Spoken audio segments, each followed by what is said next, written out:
जनपद बिजनौर के धामपुर क्षेत्र में उपजिलाधिकारी पर भ्रष्टाचार के गंभीर आरोप लगे हैं। धामपुर के रहने वाले दयाशंकर राणा के नेतृत्व में सैकड़ों महिलाएं और पुरुष जिला मुख्यालय में धरने पर बैठे हैं।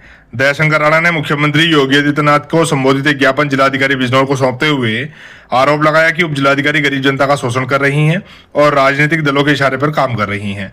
दयाशंकर राणा ने आगामी 8 मई से बिजनौर से लखनऊ तक पदयात्रा करने की अनुमति मांगी है और प्रशासन को चेतावनी दी है कि अनुमति न देने की स्थिति में वह आंदोलन को और तेज करेंगे। राणा ने यह भी मांग की है कि धामपुर उपजिलाधिकारी का अन्य जिले में तत्काल स्थानांतरण किया जाए ताकि धामपुर क्षेत्र की जनता को राहत मिल सके। फिलहाल जिला प्रशासन इस मामले की जांच कर रहा है। देखना होगा कि आने वाले समय में इस प्रकरण पर क्या कार्रवाई होती है। वहीं धामपुर उपजिलाधिकारी से वार्ता करने पर उन्होंने बताया कि उनके ऊपर लगाए गए सभी आरोप निराधार हैं। धामपुर उपजिलाधिकारी ऋतु रानी ने बताया कि दयाशंकर राणा के प्रकरण में बिना न्यायालय की अनुमति के कुछ नहीं किया जा सकता है। वकील साहब और पास में दयाशंकर राणा जी आज डीएम कार्यालय पर आप आए हैं, क्या पूरा मामला? पूरा मामला ये है जी, जित्तनपुर के अंदर खसरा नंबर 58 में भू माफियाओं द्वारा अवैध कॉलोनी काटी गई, लेकिन उन लोगों द्वारा इतनी चालाकी दिखाई गई कि जो हमारे वहाँ रहने वाले लोग हैं उनको ये समझ लो कि उनके साथ ठगी कर ली, बैनामों में लिख दिया कि इसके जो है नक्शा पास है और इन लोगों के कहना चाहिए धारा 80 हो रखी है। इस प्रकार के बहुत सारी झूठ बोल के जो है उन्होंने कॉलोनी काट दी और बहुत सारे लोग फंस गए। अब जो लोग मकान बना के वहाँ रह रहे, मैंने बार बार ये प्रार्थना करी कि यार उन लोगों को तंग मत करो। एसडीएम धामपुर से भी कहा कि किसी का मकान ढहाने का नोटिस मत भेजो, लेकिन नोटिस ये भेजते धन कमाई के लिए, बार बार नोटिस भेज देते, 6 महीने के लिए फिर गायब।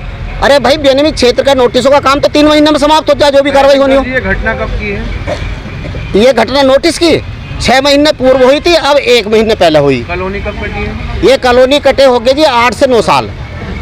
लेकिन अगर कोई आदमी, भाई ये सोचने की बात है कि ठगों द्वारा उसकी ठगी हो गई तो अब उसको परेशान करने की आवश्यकता नहीं है, बल्कि जिन लोगों ने ये कुकृत्य करा, जिन लोगों ने झूठ बोल के जमीन लिखी, उनके खिलाफ सुसंगत धाराओं में भूमाफिया उनको घोषित करके और जो 420 की धारा 66-68 की धाराओं में उनके खिलाफ कार्रवाई होनी चाहिए। एसडीएम धामपुर की जहां तक आप बात कर रहे थे वो उनको निरंतर बचाने में लग रही, क्योंकि हमने एसडीएम साहब से ये बात कही कि इन भूमाफियाओं के खिलाफ कार्रवाई करो, वो उनके खिलाफ कोई कार्रवाई नहीं कर रही, इन्हें नोटिस दे दें। भाई इन्हें नोटिस देने से क्या हो रहा?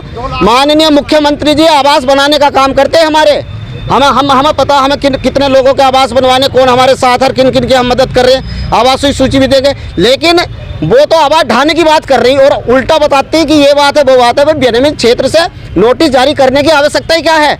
और दूसरा, उन्होंने इतना संरक्षण दे रखा है उन भूमाफियाओं को। मुझे आज भी वो नंबर मैंने इसमें लिखा, मुझे आज भी धमकी मिली, यदि मेरे साथ कोई भी अप्रिय घटना घटती है, चूंकि मैं भूमाफियाओं के खिलाफ लड़ रहा, मैं 8 तारीख को यहाँ से पैदल यात्रा भी करूँगा, कोई भी घटना घटती, मर्डर भी होता, क्योंकि वो कुछ भी करा सकती, इस समय हम साझ हैं पैसे लेके।